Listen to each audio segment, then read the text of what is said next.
एक कंजूस का उदाहरण आपको दें, हमारे श्री रामायणी जी उदाहरण दिया करते थे, अब तो नहीं है उनका शरीर। कैसे कैसे प्रकार के कंजूस होते हैं। एक सेठ जी थे। अब उस प्रकार के कोई हो तो बुरा मत मानिए, हम तो उनकी बात बता रहे हैं। एक सेठ जी थे, बहुत संपन्न थे, किसी प्रकार की कमी नहीं थी, विपन्नता थी ही नहीं, बहुत संपन्न थे, लेकिन कभी कोई ऐसा कार्य नहीं किए थे कि जिनसे अपना कल्याण हो। धीरे धीरे आयु काफी व्यतीत हो गई, वृद्धता को प्राप्त हो गए। पत्नी ने कहा कि जीवन भर तो आप कमाए, एक पैसा दान कभी दिए नहीं। अरे कम से कम माघ का महीना चल रहा है, जा करके स्नान कराओ गंगा जी है। अरे कम से कम स्नान तो कर सकते हो।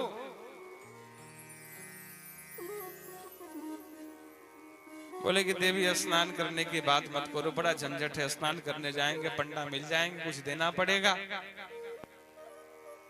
बोले रे कमाते तो हो इतना, दान पुण्य तो कभी करते नहीं, कम से कम गंगा जी चले जाओ कर आओ। बोले देवी तुम कहती हो तो जाना तो पड़ेगा ही। अब बेचारे रीवा से पैदल ही निकले। बोले गाड़ी से जाएंगे तो पैसा देना पड़ेगा, पैदल जाएंगे तो एक दो दिन में तो पहुंच ही जाएंगे। घर से निकले, निकल करके आए प्रयाग। अब महाराज प्रयाग में भी घाट पर नहीं गए, जिस घाट पर सब लोग स्नान करते उस घाट पर वो स्नान करने नहीं। क्यों? क्योंकि वहां पंडा मिलेंगे। तो कहां जाएं? बोले ऐसी जगह चलते हैं जहां कोई ना हो। तो महाराज वो मुर्दा घाट पे गए स्नान करने। बोले मुर्दा घाट अच्छा है, यहाँ कोई पंडा बंडा नहीं मिलेंगे, झंझट ही ना है। अब मुर्दा घाट गए, देखे कोई पंडा बंडा नहीं, सीधा जा करके कपड़े उतारे, डुबकी मारे। भगवान भी कौतुक करने के लिए एक बड़े वृद्ध जर्जर पंडा के रूप में वहीं प्रकट हो गए। अब ये तो सोचे कि मुर्दा घाट है, यहाँ कोई नहीं होगा। और जैसे ही स्नान करके निकलते हैं महाराज बोले जजमान की जय हो। बोले अरे तुम कौन? बोले भैया हम तो यहीं पड़े रहते हैं अपनी मस्ती में, हम क्या करें। अब और घाटों पर तो हम जा नहीं सकते, वहां बड़े बड़े पंडा हैं, हम तो मुर्दा घाट पे पड़े रहते हैं। आप जैसे श्रीमंत कभी कभी कृपा करते हैं, महाराज आते हैं 6-6 महीने साल भर का सब दे करके चले जाते हैं। बोले अरे साल 6 महीने की बात हम एक समय का नहीं दे सकते। बोले नहीं देना तो पड़ेगा। बोले हम बिल्कुल है ही नहीं, हम दे नहीं सकते। बोले नहीं देना तो पड़ेगा। बोले जब है ही नहीं तो तू कहां से? बोले संकल्प कर लो। बोले यहाँ नहीं घर देंगे। बोले कोई बात ना, तुम घर दे देना, संकल्प तो कर लो। अब ये बोले कि एक धेला का संकल्प हम कर रहे हैं। भगवान ने कहा चलो कम से कम किया तो तू संकल्प। एक धेला का संकल्प ले लिए और ये तो चले गए। भगवान भी कौतुक करना चाहते हैं। अब ये यहाँ से पैदल ही अपने घर को पहुंचे, थके हारे बिल्कुल। पत्नी ने कही कि क्यों स्नान कराए? बोले हाँ देवी स्नान तो कराए। जैसे ही गए आराम करने को, द्वार से आवाज आई जजमान की जय हो। पत्नी आई बाहर। बोले कहिए महाराज। बोले देखो भाई आपके पति जो हैं स्नान करने आए थे और वो एक धेला का संकल्प करे आए हैं, और उन्होंने कहा था कि घर आओगे तो हम देंगे। अच्छा ठीक है महाराज, हम अभी जाकर के पति से पूछते हैं। अब पति के पास गई। बोले क्यों? तुम कहीं किसी ब्राह्मण को संकल्प करके, बोले हाँ हाँ हाँ, बोले वो आ गए, बोले क्या वो आ गए, बोले हाँ द्वार पे ही खड़े, बोला तो कह दो कि बड़े बीमार हैं। आई बाहर, कहते महाराज क्या बताएं, पति को बड़ी पीड़ा है, बड़ा कष्ट है, बीमार है, अभी नहीं, एक काम करो आप जाओ बाद में आना। बोला अरे जजमान बीमार हो और हम चले जाएं, संभव ही नहीं, हम तो यहीं रहेंगे, ठीक हो जाएंगे तो ही जाएंगे। पत्नी गई, बोली कि वो तो कह रहे हैं कि जजमान बीमार है, हम ठीक हो, जजमान ठीक हो जाएगा तो ही हम जाएंगे। बोली हद है, तो कह दो कि मर गए। पत्नी बोले अरे कैसी बात करते, बोले हाँ कह दो कि मर गए। अब पत्नी भी बेचारी रोते रोते झूठे आंस पोंछते गए, बोले महाराज गए, वो तो गए, अभी अभी गए। बोले क्या मर गए, बोले महाराज वो तो गए। बोले अरे देवी ये तो बड़ा बुरा हुआ, अच्छा अब एक काम करो, अब तो जब चले ही गए जजमान तो सुनो देवी, अब तुम कहाँ जाओगी, हम ही जाते हैं, गांव में कह आते हैं, एक काम करो तुम घर ही में रहो। अब जा करके ये हर जगह पूरे गांव में ये बता दिए कि दानचंद तो अब नहीं रहे भैया, दानचंद तो नहीं रहे, अब महाराज पूरा गांव इकट्ठा हो गया। ये भी सांस बंद किए पड़े हैं, एकदम योग का अभ्यास था। महाराज एकदम सांस नहीं ले रहे हैं। अब गांव वाले इकट्ठा हो गए। ये पत्नी रोवे, अरे वो नहीं गए, वो है। गांव वाले बोले अरे बेटी ये संसार है, असार है, ये चले गए हैं, इनके लिए क्या रोना। बोले अरे नहीं नहीं ये हैं। बोले नहीं नहीं देवी व्यर्थ का मत रो, अब इनसे चिंतन हटाओ, भगवान में चिंतन लगाओ। अब गजब बात, उसको निकाल करके लोग बांधे तो बंध भी गया, सांस नहीं छोड़ रहा है, बंधा पड़ा है। भगवान ने कहा हद है भाई, और सुनो उठाए, वो उठ भी गया। लेकर के लोग घाट पे गए, घाट पे पधा रहा, चला गया। अब चिता सजाई गई, वो उसी में आराम से सो रहा है। भगवान ने कहा ये मर जाएगा लेकिन ये एक ढेला नहीं देगा। सांस बंद किए, आंख बंद किए पड़ा है। भगवान ने कहा कि सुनो ये मेरा जजमान है, मैं इसके कान में कुछ कहना चाहता हूं। गए तो भगवान ने कान में धीरे से कहा कि आया हूं बैकुंठ से तुम हित नाता जोड़। मैं भगवान हूं, मैं तुमसे नाता जोड़ने आया हूं बैकुंठ से। उसने सोचा कि शायद भगवान ही आ गए क्या, तो धीरे से अपनी एक आंख खोली और जब देखा पंडा तो फिर आंख बंद कर ली। भगवान ने कहा ये नहीं देगा, मर जाएगा। भगवान ने कान में कहा अच्छा सुन, तू क्या चाहता है।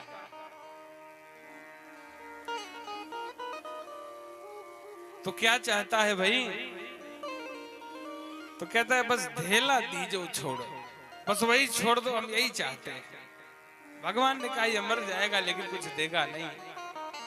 बहुत ऐसे ऐसे प्रकार के कंजूस होते हैं। एक तो उसी में मक्खी चूसोर होते हैं, दूध में मक्खी पड़ जाए तो लोग मक्खी को चूस के भी फेंक देते हैं कि उतना दूध कैसे उसमें रह गया। ऐसे भी लोग होते हैं। ये कुछ इसी प्रकार के हैं। धन तो बहुत है। अच्छा पत्नी जो है धुंधुली, बाप रे बड़ी करकसा, इतनी करकसा धुंधुली कि अपनी बात मनवावे, पति की बात से ऊपर अपनी बात रखे। अब पति कुछ कहे पत्नी कुछ कहे, बड़ा विचित्र। और जबकि ये श्रोत स्मार्त कर्म में बड़े निपुण थे पंडित जी, सब में अच्छे थे, लेकिन पत्नी बड़ी कर्कशा। जब तक सुबह में उठ करके 2-4 लोगों से लड़वा न दे, गाली गलौज न कर ले, उसका मन ही नहीं भरता।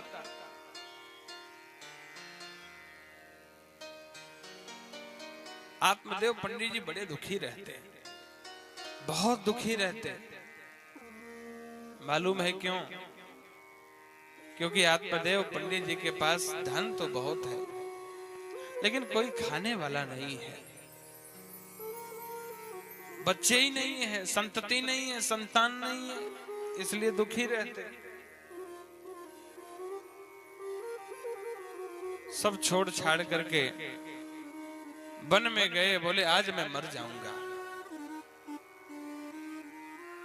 क्योंकि बिना संतान के जीना क्या जीना, संतान ही ना हो तो क्यों जीऊं। वन में जा करके महाराज रुदन करने लगे, रोने लगे। उधर से एक महात्मा वन के मार्ग से गुजरे, तो उन्होंने देखा कि एक ब्राह्मण रो रहा है। सोचा कि शायद भगवान की तड़प लगी हो, चल करके पूछें क्यों रोता है। ब्राह्मण देवता गए, कहते हैं कि कथम रोदिस विप्रत्वं काते चिंता बनीयसी वदत्वं सत्वरं मह्यं स्वस्य दुःखस्य कारणम्। कथम रोदस्य विप्रत्वं, हे विप्र देवता तुम क्यों रुदन करते हो? अरे कोई कष्ट हो तो हमसे निवेदन करो, क्यों रोते हो? भगवान को प्राप्त करना चाहते हो? कहता फिर क्यों रोते हो? ब्राह्मण देवता कहता है कि क्या कहूं भगवान, सुबह सुबह मैं उठ करके स्नान आदि करके जब अंजलि में जल लेता हूं भगवान सूर्य के अर्घ्य के लिए, तो महाराज पितरों की अप्रसन्नता से, पितरों के शाप से मेरी अंजलि में लिया हुआ जल गर्म हो जाता है।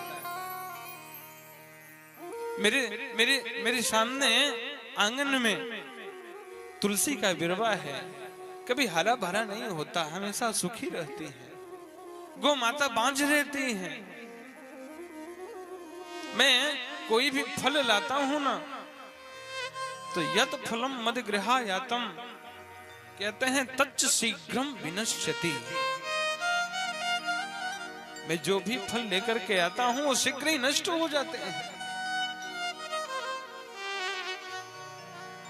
ऐसा लगता है कि पितर मुझसे असंतुष्ट हैं। मुझे कोई पुत्र नहीं है, मुझे कोई संतान नहीं है।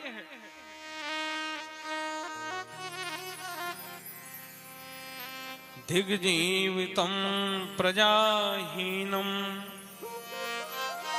दिग्गृहं च प्रजां विना दिग्धनं चानपत्यस्य दिक्कुलं संततिं बिना। अरे ऐसे कुल को धिक्कार है, ऐसे जीवन को धिक्कार है, ऐसे धन को धिक्कार है।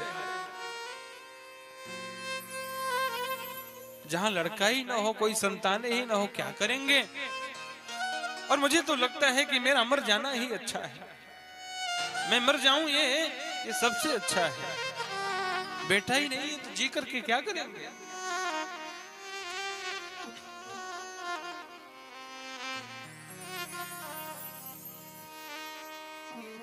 महात्मा कहते हैं राजन,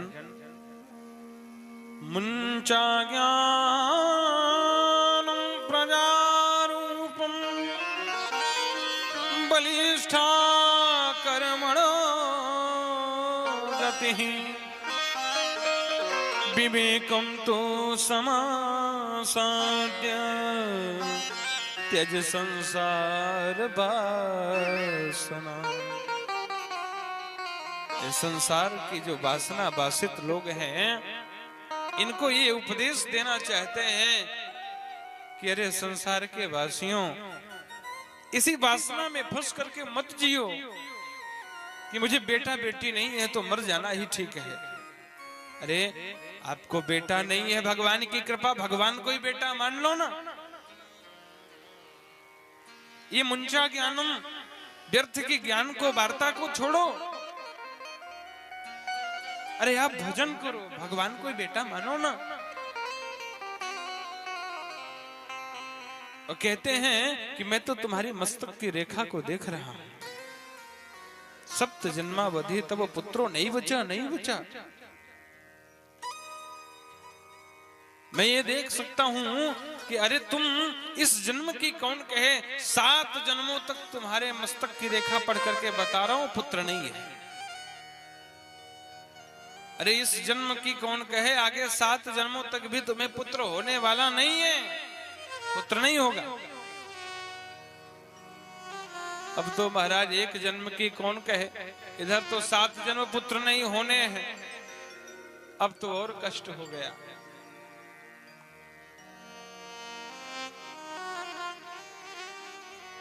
पंडित जी के चरणों में गिर पड़ा, बोले अगर आप आशीर्वाद नहीं देंगे पुत्र होने का तो मैं आपके चरणों में गिर करके अपने प्राणों का विसर्जन कर दूंगा, ब्रह्म हत्या लग जाएगी, मुझे पुत्र चाहिए। संत ने कहा यह तो बड़ी आफत आई गई है।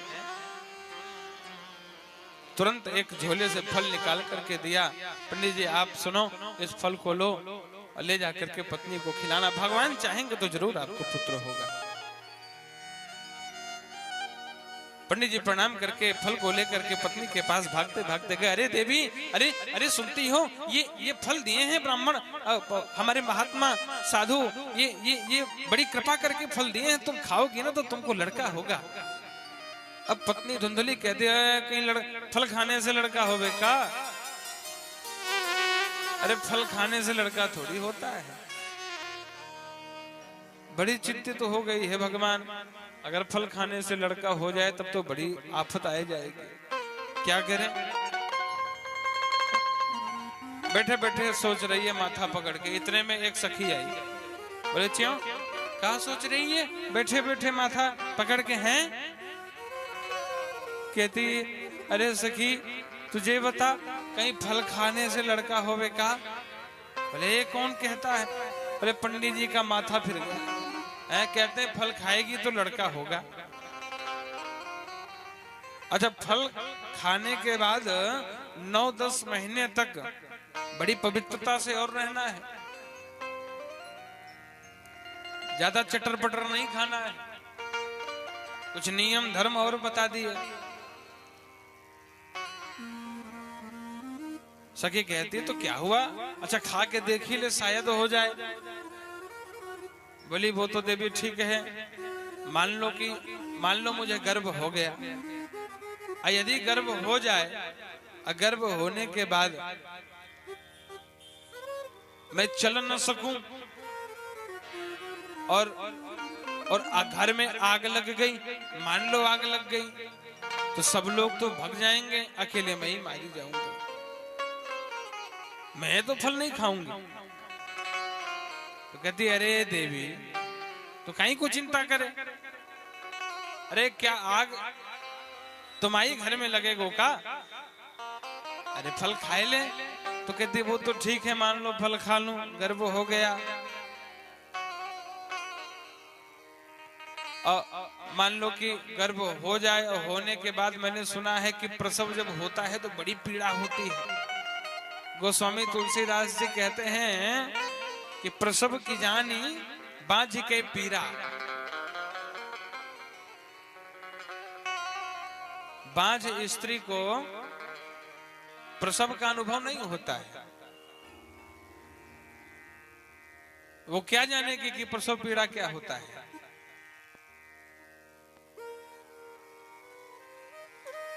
कहती है कि मैं तो फल नहीं खाऊंगी। अच्छा मान लो मैं यदि फल खा लूं और फल खाने के बाद लड़का हो गया तो उसकी सेवा कौन करेगा? तो कहते अरे बाबरी, अरे अपनी ननद को बुला लेना, जब तक रहेगी सेवा भी कर देगी और तेरो काज भी कर देगी, काम भी कर देगी। तो कहती अरे राम राम राम, ननद को तो नाम मत लियो, महाचोटिन, अगर वो आ गई तो कुछ नहीं बचेगा, सोई अपने घर से ही उठा उठा करके ससुराल में भेजती रहेगी, पतोई भी नहीं चलेगी, उसको तो बुलाना ही मत। सब मिला करके वो फल नहीं खाई। एक दिन बहन आई, बहन ने कही कि सुन,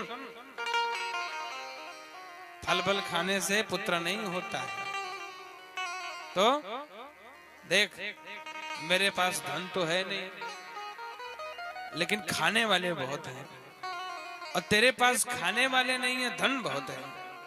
तो तू एक काम कर कि जब मुझे, अब चूंकि गर्भ है मुझे, तो अब मुझे लड़का होगा, और जब मुझे लड़का हो जाएगा तो तुम मेरे लड़के को ले आना और मेरे पति को कुछ पैसे धन दे देना, उनका मुंह शांत हो जाएगा, और तू कुछ ऐसा वैसा नाटक कर कि तेरे पति न समझ पावे। उसको ये विवेक दी तो वो बड़ी प्रसन्न हो गई कि हाँ ये ठीक है, और ले जाकर के फल को गौ माता को खिला दी। और इधर महाराज 9 महीने बाद जब उसको गर्भ हुआ, बालक हुआ, तो उसको तो ले गई बदल आई, और इधर वो धन ले जाकर के दे दी।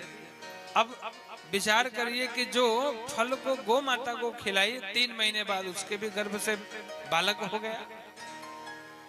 अच्छा, उन बालक का जो कान था वो तो था गौ माता के आकार का, और बाकी स्वरूप जो था वो बिल्कुल मनुष्य के रूप का था। तो इनका नाम तो पड़ा गोकर्ण, और उनका नाम चूंकि धुंधली का पुत्र है तो नाम पड़ गया धुंधकारी। वो खुद धुंधली थी, नाम और रख दी धुंधकारी। अब तो महाराज, अब जरा आप ये विचार करिए कि उन संत ने क्या गलत कहा था क्या, कि सप्त जन्मावधि तब पुत्रो नहीं बचा नहीं बचा, जो उन्होंने बात कही कि 7 जन्मों तक आपको पुत्र नहीं होगा, तो क्या ये बात गलत कही क्या? ये बात बिल्कुल सत्य कही। जो पुत्र हुआ भी वो क्या आत्मदेव पंडित जी का अपना औरस पुत्र था क्या? वो अपना पुत्र नहीं था, वो तो बहन का पुत्र था। ऐसे ही अंगद से रावण कहता है, रावण क्या कहता है? कहता है अंगद मालूम है, मैं जब भगवान को प्रसन्न करने के लिए अपने सिरों को काट काट करके अग्नि में आहूत कर रहा था, अग्नि में जब मैं डाल रहा था तो एक सिर को काट करके मैं अग्नि में स्वाहा किया, और दूसरे सिर से अपने अग्नि में जलते हुए सिर की रेखा को मैंने पढ़ा। जो सिर लगा हुआ था उसी सिर से अपने जलते हुए सिर को, अग्नि की रेखा को, मस्तक की रेखा को मैंने पढ़ा। अंगद ने कहा तुमने खुद ही पढ़ ली अपनी रेखा? बोले हाँ मैंने पढ़ा। तो क्या पढ़ा, क्या लिखा था? तो रावण कहता है, बोले जरत बिलो क्यों जब ही कपाला, जरत बिलो क्यों जब ही कपाला, जरत बिलो क्यों जब ही कपाला, जरत बिलो क्यों जब ही कपाला,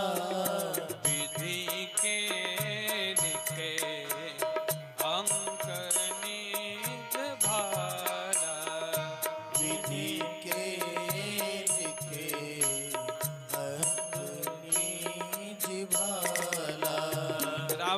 कहता है कि एक सिर तो जल रहा था और दूसरे सिर से मैंने अपने जलते हुए सिर की रेखा को पढ़ा। मैंने देखा कि विधिना ने उस सिर की रेखा पर लिखा है। क्या लिखा है? नर के कर आपन बध बाची,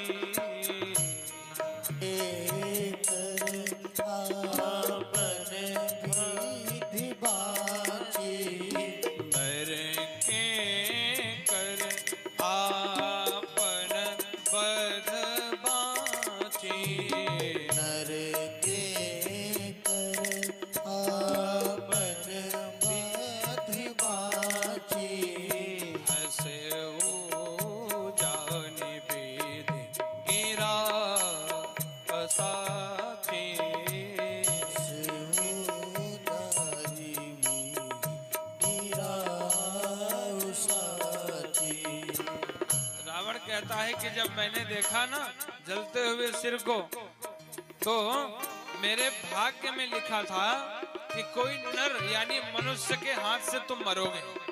रावण अपने को सोचता है कि देखो तो सही, विधाता ने लिख दिया कि मैं एक मनुष्य के हाथों से मरूंगा, तो क्या विधाता ने गलत लिखा था क्या? लेकिन रावण फिर कहता है, सोमन सोझी त्रास नहीं मोरे,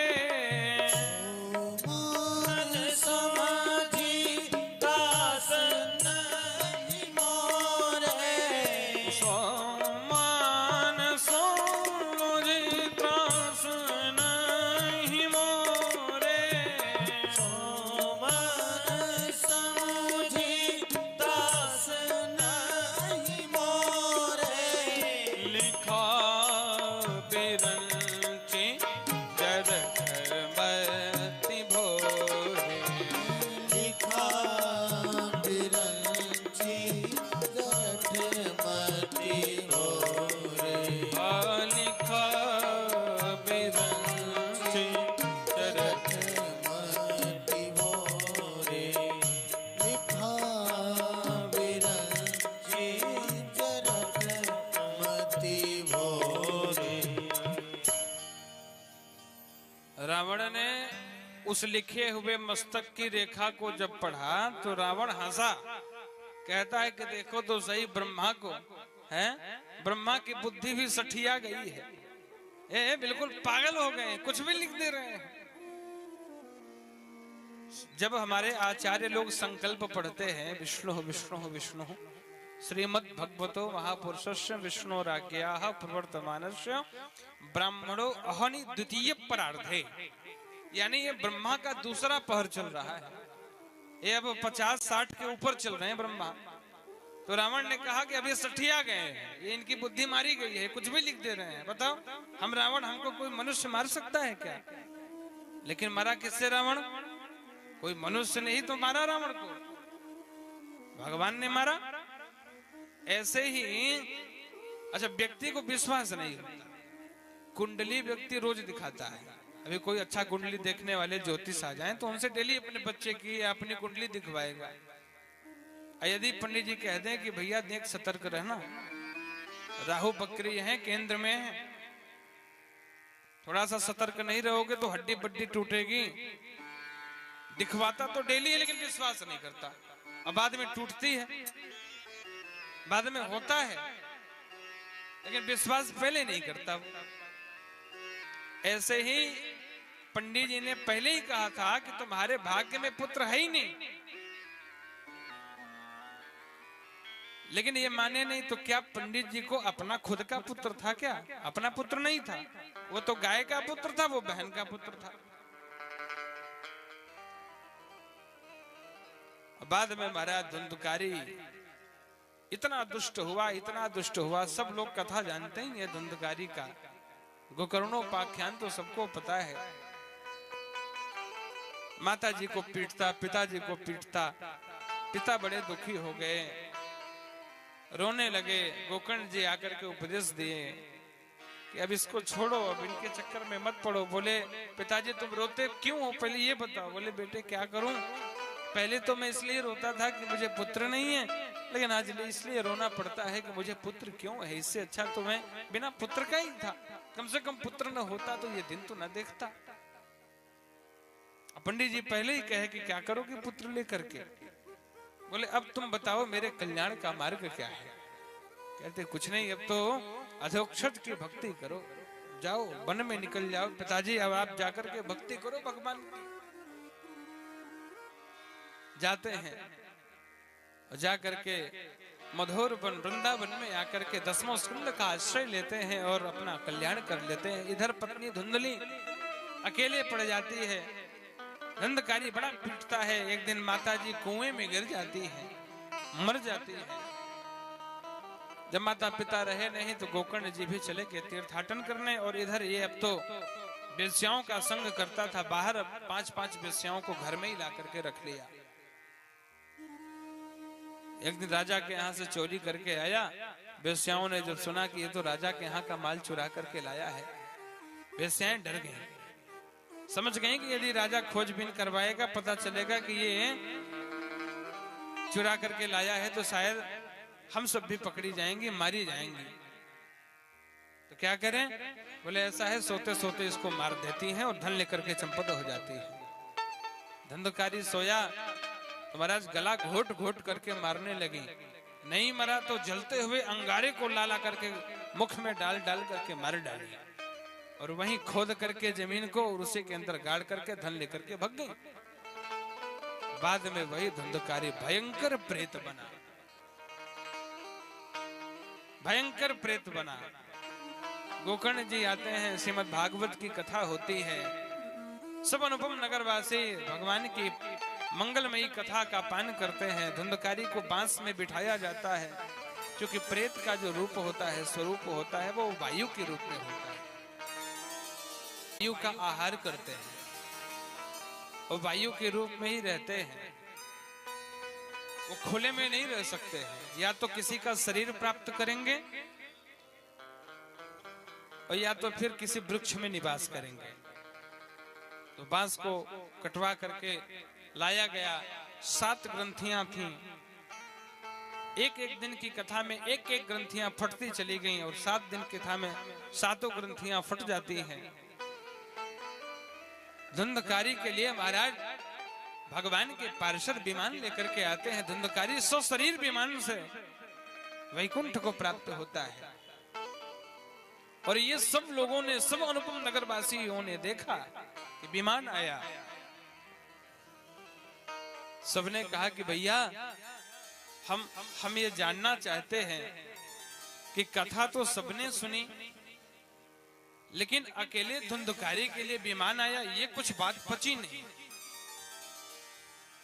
कथा तो हम सबने सुनी, लेकिन धुंधकारी के लिए अकेले विमान आया, ऐसा क्यों? तो कहते हैं कि श्रवणम तु कृतम सर्वै न तथा मननम कृतम फल भेदस्ततो जातो भजनादपि मानद। कहते हैं भैया आप सबने कथा तो सुनी, लेकिन कथा के फल में भेद हुआ। क्यों? क्योंकि आप सबने कथा तो सुनी, लेकिन सुनने के बाद हृदयंगम नहीं किया। श्रोता कई प्रकार के होते हैं। एक तो श्रोता होते हैं, एक श्रोता होते हैं, एक सरोता होते हैं। 2-3 प्रकार के होते हैं श्रोता। एक तो बेचारे श्रोता होते हैं, जो कथा में आते हैं तो सबसे पहले अच्छी जगह खोजते हैं कि आनंद से नींद आवे। वो तो होते हैं श्रोता। वो बेचारे बड़े अच्छे लगते हैं, आते ही सो जाते हैं कि चलो कोई बात ना है, बढ़िया से आनंद मिलेगा कथा में, खूब सोएंगे। एक होते हैं सरोता, वो क्या करते हैं मालूम है? वो आते हैं, कल ने बताया था ना, आते ही सबसे पहले वो छिद्रान्वेषण करते हैं, सरोते की तरह कट कट कट कट काटते रहते हैं। कुछ न कुछ चीजों को देख देख करके वो छिद्र ढूंढते ही उनका पूरा समय निकल जाता है।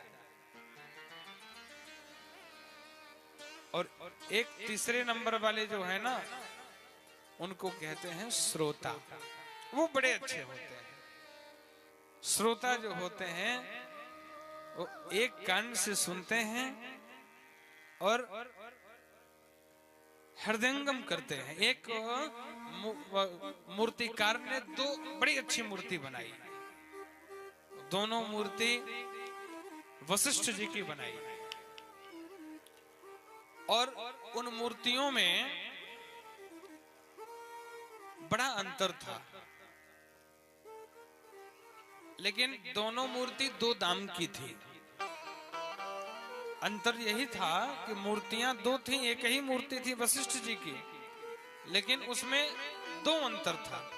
पहले पेपरों में आता था ना कि दो दे देते थे चित्र और कहते थे कि अंतर खोजिए, रहता एक ही जैसे था तो लोग अंतर निकालते थे। किसी में नाक का छेद होता था, किसी में होता ही नहीं था, किसी की आंखें बड़ी बड़ी थी, किसी में आंखें छोटी हैं, लोग अंतर निकालते थे पेपरों में। तो दो मूर्ति बनाई वशिष्ठ जी की और दोनों मूर्ति को ले जाकर के नुमाइश में रखा। दोनों मूर्ति, एक मूर्ति 1 लाख रुपए की, एक मूर्ति 500 रुपए की। बोली ये आप लोग बताओगे कि कौन सी मूर्ति 1 लाख रुपए की है, कौन सी मूर्ति 500 रुपए की है। तो लोग एकत्रित हो जाते, कोई मूर्ति को उठा करके कान में उंगली डाले, कोई नाक में उंगली डाले, कोई नीचे से देखे, कोई उलट पलट करके देखे, कोई समझ ही ना पावे। ऐसा बनाया कि एक ही जैसा लगे। एक सत्संगी महात्मा जा रहे थे मुस्कुराते हुए, बोले सुनो, यदि कहो तो मैं भी एक बार प्रयोग करूं, मैं बताऊं? कहते हाँ महाराज जी बिल्कुल बताइए, ये तो आप ही लोगों के लिए लेकर के आए हैं। महात्मा ने एक सुतली ली, हाथ में भिगो करके पट कर लिया, और सुतली को धीरे धीरे धीरे धीरे धीरे धीरे कान में डालने लगे। डालते डालते डालते डालते इस कान से डालते गए और इस कान से ऑटोमेटिक वो बाहर निकलता चला गया। बोले ये मूर्ति 500 रुपए की है। बोले हाँ महाराज जी आप बिल्कुल सही कहते हैं, 500 रुपए की है। और दूसरे कान में जब डालने लगे तो कान पार नहीं था, वो सीधे डालते डालते डालते डालते डालते वो मुड़ते मुड़ते पेट में चली गई। बोले ये मूर्ति 1 लाख रुपए की है। बोले महाराज जी बिल्कुल सत्य कह रहे हैं। कहने का अर्थ इतना ही है कि कुछ लोग तो कथा को सुनते हैं तो एक कान से सुनते हैं, दूसरे कान से निकालते हैं। अर्थ यही है कि अभी सुने हैं और यहाँ से उठते ही फिर उसको भूल जाते हैं। बस यही है कि आए हैं सुनने के लिए, भाई निमंत्रण मिला था तो आना जरूरी है? आ गए, सुने, समय जब तक है बैठे, कोई काम आ गया निकल के चले गए, कोई मतलब नहीं। लेकिन एक ऐसे भी श्रोता होते हैं जो आते हैं, सुनते हैं और सुनने के बाद उस पर चिंतन करते हैं। वही बात यहाँ कर रहे हैं कि भाई आप सबने जरूर सुना, लेकिन जिस प्रकार धुंधुकारी ने सुना उस तरह आप लोग नहीं सुने। आप लोग सुन तो रहे थे बैठ करके, लेकिन आप लोगों का मन कथा में नहीं था। कदाचित आप लोगों के लिए विमान नहीं आया। कहते तब बोले अदृढ़ं चाहतं ज्ञानम प्रमादेन हतं सुतं संदिग्धो हि हतो मंत्र व्यग्रचित्तो हतो जपः। अदृढ़ं च हतं ज्ञानम, आपका ज्ञान कैसा भी हो, लेकिन अगर ज्ञान में दृढ़ता नहीं है तो वो नष्ट हो जाएगा। और कह रहे प्रमादेन हतं श्रुतम, आपने यदि प्रमाद पूर्वक कोई भी विद्या को सुना है, कथा को सुना है, बात को सुनी है, तो प्रमाद किए हैं, आलस्य किए हैं, तो उसका भी समन होगा, नष्ट हो जाएगा। और कहते संदिग्धो हि हतो मंत्रो। अब आप मान लीजिए कि महामृत्युंजय का अनुष्ठान करवा रहे हैं, ब्राह्मण देवता आपके यहाँ आए हैं। अब ब्राह्मण देवता आकर के बेचारे अनुष्ठान कर रहे हैं, माला कर रहे हैं, मंत्र कर रहे हैं, जप कर रहे हैं। आपने बड़ा खर्चा किया और आप ये भी सोच रहे हैं पता नहीं जप करते भी होंगे या नहीं, हैं? पता नहीं इनको आता भी होगा या नहीं। अब आपने संशय कर लिया, तो अब आप चाहे करोड़ रुपए का अनुष्ठान करवा रहे हैं और वो ब्राह्मण चाहे जितनी भी श्रद्धा से क्यों ना करे, फलित होने वाला नहीं है, वही नष्ट हो जाएगा। अब ब्राह्मण आया है, ब्राह्मण आकर के आपके यहां श्रद्धा से एक भी माला यदि कर दे तो उतने से ही आपका कल्याण हो जाएगा। लेकिन आप की भी श्रद्धा ब्राह्मण के प्रति होनी चाहिए। अरे महाराज, विस्फोट के लिए एक चिंगारी काफी होती है। ब्राह्मण कैसा भी हो,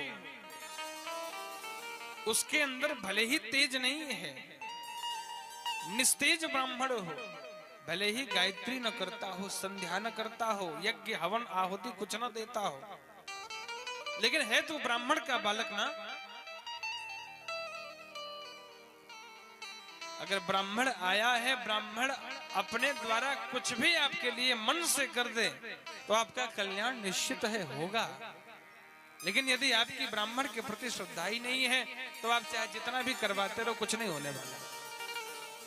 बोले संदिग्धो हि हतो मंत्रो व्यग्र चित्तो हतो जपः। व्यग्रता पूर्वक किया गया जब भी निरर्थक हो जाता है, कुछ नहीं मिलता।